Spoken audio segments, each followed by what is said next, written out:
ಎಲ್ಲರಿಗೂ ನಮಸ್ಕಾರ. Welcome back to my channel. ಇವತ್ತು ನಾವು ವೆಂಕಟಾಪುರದೊಳಗಿರೋ ವೆಂಕಟೇಶ್ವರ ದೇವಸ್ಥಾನಕ್ಕೆ ಹೊಂಟೀವಿ.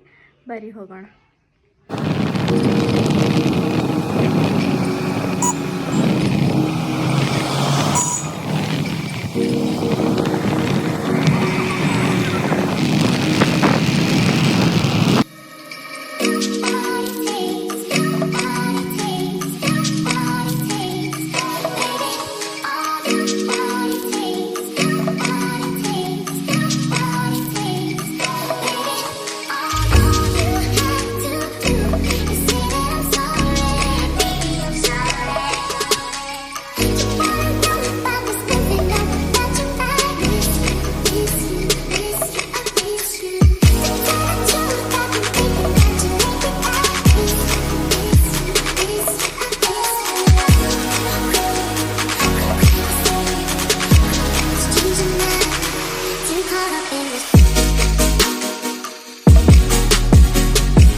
ಫೈನಲಿ ನಾವು ವೆಂಕಟಾಪುರ ರೀಚ್ ಆದ್ವಿ. ಕಾರ್ ತೊಗೊಂಡು ಹೋದ್ರೆ ಅಷ್ಟು ಮಜಾ ಬರೋಂಗಿಲ್ಲ ಅಂಥೇಳಿ ಒಂದು ಸ್ಕೂಟಿ ಒಂದು ಬೈಕ್ ತೊಗೊಂಡು ಬಂದು. ಇದು ಗದಗಿಂತ ಭಾಳ ದೂರ ಆಗಲ್ಲ, ಒಂದು 30 ಕಿಲೋಮೀಟ್ರ್ ಒಳಗೆ ಐತಿ. ನಾವಂತೂ ಒಂದು ಹಾಫ್ ಆನ್ ಅವರ್ನಾಗ ಬಂದ್ವಿ. ಇದು ನಾಗಾವಿ ಮೇಲಾದ್ರೆ ಭಾಳ ಸಮೀಪ ಆಗತ್ತೆ ಬರೋಕೆ.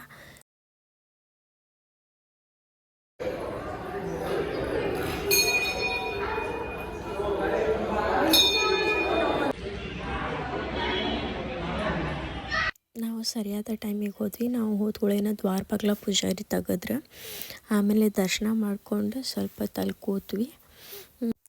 ವೆಂಕಟೇಶ್ವರ ದೇವಸ್ಥಾನದ ಮೂಲ ಅಂದ್ರೆ ಭಾರತ ದೇಶದ ಆಂಧ್ರ ಪ್ರದೇಶ ರಾಜ್ಯದಾಗಿರೋದು ತಿರುಪತಿ ಜಿಲ್ಲೆ ಒಳಗೆ ತಿರುಮಲ ಪಟ್ಟಣದಾಗ ಐತಿ ಇದು ವೆಂಕಟೇಶ್ವರ. ಆ ವೆಂಕಟೇಶ್ವರ ಹೆಂಗೆ ಇಲ್ಲಿ ಗದಗ ಜಿಲ್ಲೆ ಒಳಗೆ ವೆಂಕಟಾಪುರದಾಗ ಬಂದು ಹೆಂಗೆ ನೆಲೆಸಿದ ಅಂಥೇಳಿ ನಮ್ಮ ಅಂಟಿ ಅವ್ರ ಒಪಿನಿಯನ್ ಒಳಗೆ ಹೇಳ್ತಾರೆ. ಅದು ಹೆಂಗೆ ಬಂದು ನಿಲ್ಸಿದ ಅಂಥೇಳಿ ನಮ್ಮ ಅಂಟಿ ಕೈಲೇನೆ ಕೇಳೋಣ ಬರ್ರಿ. ಅಂಟಿ, ವೆಂಕಟೇಶ್ವರ ದೇವಸ್ಥಾನಕ್ಕೆ ಬಂದು ಏನು ಅನ್ನಿಸ್ತ್ರಿ? ವೆಂಕಟೇಶ್ವರ ದೇವಸ್ಥಾನ ಈ ಉತ್ತರ ಕರ್ನಾಟಕದ ತಿರುಪತಿ ಅಂತ ಕರೀತಾರೆ ಇದನ್ನು. ವೆಂಕಟೇಶ್ವರ ದೇವಸ್ಥಾನ ಇದು ವಿಶೇಷವಾಗಿ ವೆಂಕಟಾಪುರ ಅಂತ ಆ ಊರೊಳಗೆ ನೆಲೆಸ್ಯಾನ ವೆಂಕಟೇಶ. ಈ ವೆಂಕಟೇಶ ನೆಲೆಸಕ್ಕೆ ಕಾರಣ ಏನಪ್ಪ ಅಂತಂದರೆ, ಇಲ್ಲೇ ಒಬ್ಬ ಬಹಳ ಭಕ್ತಿ ಇರುವಂಥ ಒಬ್ಬ ವ್ಯಕ್ತಿ ವೆಂಕಟೇಶ್ವರ ಭಕ್ತ. ಅವ ಏನು ಮಾಡಿದ್ನಪ್ಪ ಅಂದ್ರೆ ಪ್ರತಿ ವರ್ಷ ಇದಕ್ಕೆ ತಿರುಪತಿಗೆ ಹೋಗ್ತಿದ್ನಂತೆ. ಅವಾಗ ಹೋಗುವಾಗ ಒಂದ್ಸಲ ಏನಾದಂತ ಅವನಿಗೆ ಕಾಲು ನೋವು ಬಂದು ಬೆಟ್ಟ ಹತ್ತಕ್ಕಾಗದೆ, ಅಯ್ಯೋ ದೇವ್ರೆ ಈ ವರ್ಷ ನನಗೆ ಬರೋಕ್ಕಾಗ್ತಿಲ್ಲ ಅಂತಂದು ನೋವಿನಿಂದ ಅವ ಅಳ್ಕೋತ ಅವ್ನ ಹೊಲ್ದಾಗ ಕೂತಾಗ ಅವಂಗೇನಾತಂತ ಅವತ್ತು ಹೋಗಿ ಮಲ್ಕೊಂಡಾಗ ತಿರುಪತಿ ತಿಮ್ಮಪ್ಪ ಹೇಳಿದ್ನಂತ, ನೀ ಇದ್ದಲ್ಲೇ ನಾ ಬರ್ತೀನಿ, ನಾ ಇದ್ದಲ್ಲಿ ನೀ ಬರೋದು ಬೇಡ, ಯಾಕಂದ್ರೆ ನಿನ್ನ ಕಾಲು ನೋವು ಅದಾವು ಅಂಥೇಳಿ. ಅವಂದು ಈಗ ನೀವು ನೋಡಿರಬಹುದು, ಅವನದೊಂದು ಕಲ್ಲಿಂದ ಮೂರ್ತಿನ ಐತಿ. ಅವಾಗ ಅವ ಮರ್ದಿನ ಬಂದು ನೋಡಿದ್ರೆ ಒಂದು ಹುತ್ತು ಬೆಳೆದಿತ್ತಂತ. ಆ ಹುತ್ತದ ಕೆಳಗೆ ತಿರುಪತಿ ತಿಮ್ಮಪ್ಪ ಇದ್ದಂತೆ. ಅವಾಗಿಂದ ಇಲ್ಲಿ ಅವಂದ ಹೊಲ ಅಂತಿದ್ರು. ಅವ್ರದ್ದು ವಿಶೇಷ ಭಕ್ತಿಗೆ ಮೆಚ್ಚಿ ತಿರುಪತಿ ತಿಮ್ಮಪ್ಪ ಇಲ್ಲಿ ನೆಲೆಸ್ಯಾನ ಅನ್ನೋದೊಂದು ಪ್ರತೀತಿ. ಅದೇ ರೀತಿ ವೆಂಕಟೇಶ್ವರ ಎಲ್ಲಿರ್ತಾನೆ ಅಲ್ಲೇ ಪದ್ಮಾವತಿ ಮತ್ತು ಲಕ್ಷ್ಮಿ ಇರೋದು. ಅವರ ಎಡಗಡೆ ಪದ್ಮಾವತಿ, ಬಲಗಡೆ ಲಕ್ಷ್ಮಿ ನೆಲೆಸ್ತಾಳ. ನೀ ಇದ್ದಲ್ಲಿ ನಾನು ಬರ್ತೀನಿ ಅಂಥೇಳಿ ಪದ್ಮಾವತಿ ಮತ್ತು ಲಕ್ಷ್ಮಿ ಕೂಡ ಬಂದಾರ. ಅದು ಭಾಳ ಅಂದ್ರೆ ವಿಡಿಯೋದಾಗ ಬಂದಿರಲಿಕ್ಕಿಲ್ಲ, ಸ್ವಲ್ಪ ಕ್ರಾಸಿಂದ ಕಾಣ್ತೈತಿ. ಲಕ್ಷ್ಮಿ ಮತ್ತು ಪದ್ಮಾವತಿ ಕಾಣ್ತಾಳ, ಲಕ್ಷ್ಮಿ ಸ್ವಲ್ಪ ಕ್ರಾಸಿಂದ ನೋಡಿದ್ರೆ ಕಾಣ್ತಾಳ ಅಂತ ಹೇಳಕ್ಕೆ ಇಷ್ಟಪಡ್ತೇವೆ. Thank you aunty. ಈ ವೆಂಕಟೇಶ್ವರ ದೇವಸ್ಥಾನದ ಬಗ್ಗೆ ಒಪಿನಿಯನ್ ಹೇಳಿದ್ದಕ್ಕೆ. ನಿಮಗೂ ಇದ್ರ ಬಗ್ಗೆ ನೋಡ್ಬೇಕಂದ್ರೆ ನೀವು ಗದಗ ಒಳಗಿರೋ ವೆಂಕಟಾಪುರ ದೇವ್ರಿಗೆ ಬರ್ರಿ. ಇಲ್ಲೇ ವೆಂಕಟೇಶ್ವರ ಇಲ್ಲೇ ಇದೆ, ಭಾಳ ದೂರ ಆಗುತ್ತೇನೆ ಆಂಟಿ? ನಾಗಾವಿಗೆ ನಿಯರ್ ಆಗುತ್ತೆ. ಬರ್ರಿ ಎಲ್ಲರೂ ನೋಡ್ರಿ, ನೀವು ಒಂದ್ಸತಿ ದರ್ಶನ ಮಾಡ್ಕೊರಿ. ಪ್ರಣವ್ ಅಪ್ಪಿ ಏನು ಅನ್ನಿಸ್ತು ನಿಂಗೆ ವೆಂಕಟೇಶ್ವರಕ್ಕೆ ಬಂದು? ಚಲೋ ಅನ್ನಿಸ್ತಕ್ಕ, ಮನಸ್ಸಿಗೆ ಸಮಾಧಾನ ಅನ್ನಿಸ್ತು ಅಷ್ಟೇ. ಖುಷಿ ಆಯ್ತು? ಎಲ್ಲೂ ಹೋಗಿದ್ದಿಲ್ಲ, ಇದು ಕರ್ಕೊಂಬಂದು ಭಾಳ ಖುಷಿ ಅನ್ನಿಸ್ತು. Thank you. ಮಮ್ಮಿ ಏನು ಅನ್ನಿಸ್ತು ಬಾ ಬಂದಿದ್ದಕ್ಕಿಲ್ಲ? ಭಾಳ ಖುಷಿ ಆಯ್ತು, ನೆಮ್ಮದಿ ಅನಿಸುತ್ತೆ. Thank you mummy. ನಮ್ಮಕ್ಕ ಎಲ್ಲರ ಒಪಿನಿಯನ್ ಕೇಳಿದ್ರೆ ಆಕಿಗೂ ಕೇಳೋಣ ಬಂದಿದ್ದಕ್ಕೆ ಭಾಳ ಖುಷಿ ಆಯ್ತು. ಇದೇ ನಾ 2ನೇ ಸತಿ ಬಂದಿದ್ದು. ಭಾಳ ನೆಮ್ಮದಿ ಐತಿ, ಪೀಸ್ ಐತಿ ಇಲ್ಲೇ. ನೀವು ಒಂದು ಸತಿ ಬಂದು ವಿಸಿಟ್ ಮಾಡಿರಿ, ಏನು ಅನ್ಸುತ್ತೆ ಅಂತ ಹೇಳಿ ನಮ್ಗೆ ಕಮೆಂಟ್ ಮಾಡಿ ತಿಳಿಸ್ರಿ. ಇಲ್ಲೇ ಪ್ರಸಾದ ಇರುತ್ತೆ ಮಧ್ಯಾಹ್ನ 1ರಿಂದ 2:30 ತನಕ. ನಾವು ಲೇಟಾಗಿ ಬಂದಿದ್ದಕ್ಕೆ ನಮಗೆ ಪ್ರಸಾದ ಮಾಡೋಕ್ಕೆ ಅವಕಾಶ ಸಿಗಲಿಲ್ಲ. ನೀವೇನಾದರೂ ವಿಸಿಟ್ ಮಾಡೋಕ್ಕೆ ಹೊಂಟಿದ್ರೆ 2:30 ಒಳಗೆ ಹೋಗ್ರಿ, ಅಂದರೆ ನಿಮ್ಗೆ ಪ್ರಸಾದ ಮಾಡೋಕ್ಕೆ ಅವಕಾಶ ಸಿಗುತ್ತೆ. ಎಲ್ಲಿ ಬಂದರೂ ನನ್ನ ಮಗನ ಓಡಾಡ್ತಾನೆ ಮಾತ್ರ ನಿಲ್ಲಲ್ಲ. ಎಲ್ಲ ಕಡೆಗೂ ಬರೀ ಜಂಪ್ ಮಾಡೋದು, ಓಡಾಡೋದು. ಗುಡಿ ಅಂತೂ ಒಂದು 10 ಸತಿ ಸುತ್ತ ಹಾಕಿದ.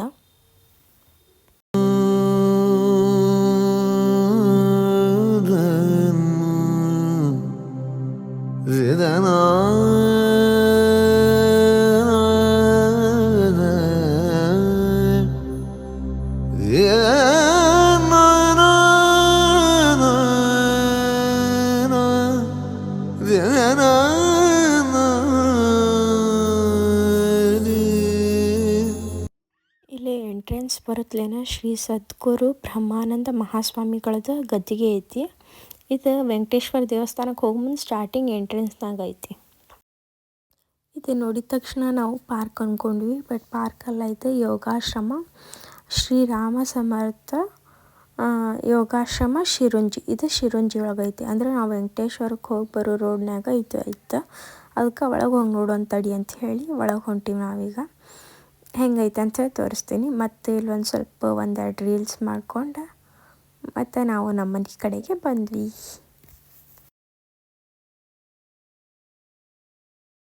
ನಮ್ಮ ಮಮ್ಮಿ ಹೆಂಗೆ ನಮಸ್ಕಾರ ಮಾಡಂತಿದ್ರು ಹಂಗೆ ನನ್ನ ಮಗನೂ ನಮಸ್ಕಾರ ಮಾಡಂತಿದ್ದ ಅವ್ರು ನೋಡಿ.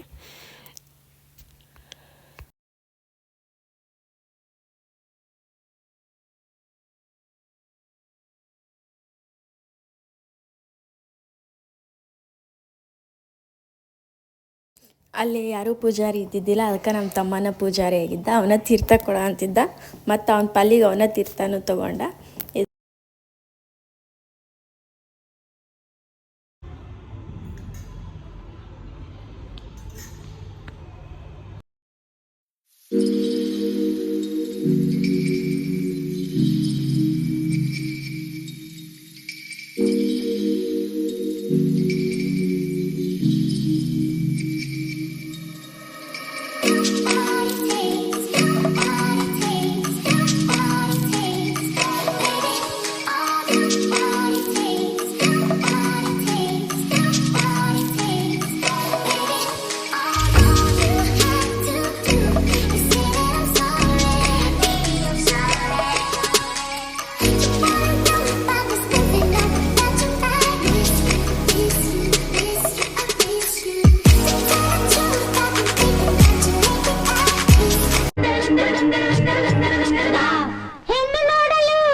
ನೀ ಸಾಹೇಬನಾಗು ಅಧಿಕಾರಿ ನೀನಾಗು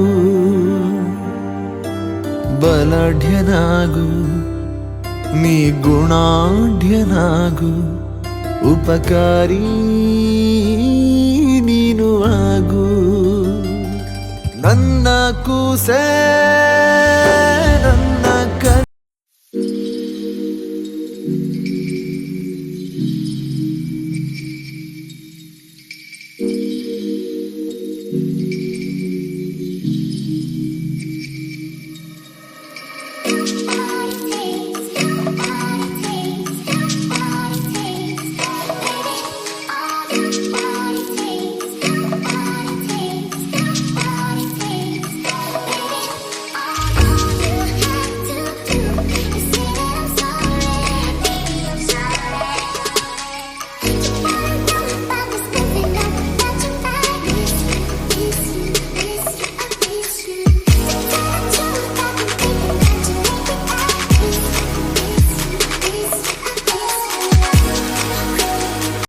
ನಮ್ಮದು ವಿಡಿಯೋ ನಿಮ್ಗೆ ಇಷ್ಟ ಆಗಿತ್ತಂದ್ರೆ ಲೈಕ್ ಮಾಡಿರಿ, ಶೇರ್ ಮಾಡಿರಿ, ಸಬ್ಸ್ಕ್ರೈಬ್ ಮಾಡಿರಿ. ಮತ್ತು ನಾನು ನಿಮ್ಗೆ ನೆಕ್ಸ್ಟ್ ಲಾಗ್ನಾಗ ಸಿಗ್ತೀನಿ. ಅಲ್ಲಿವರೆಗೂ ಟೇಕ್ ಕೇರ್, ಬಾಯ್ ಬಾಯ್.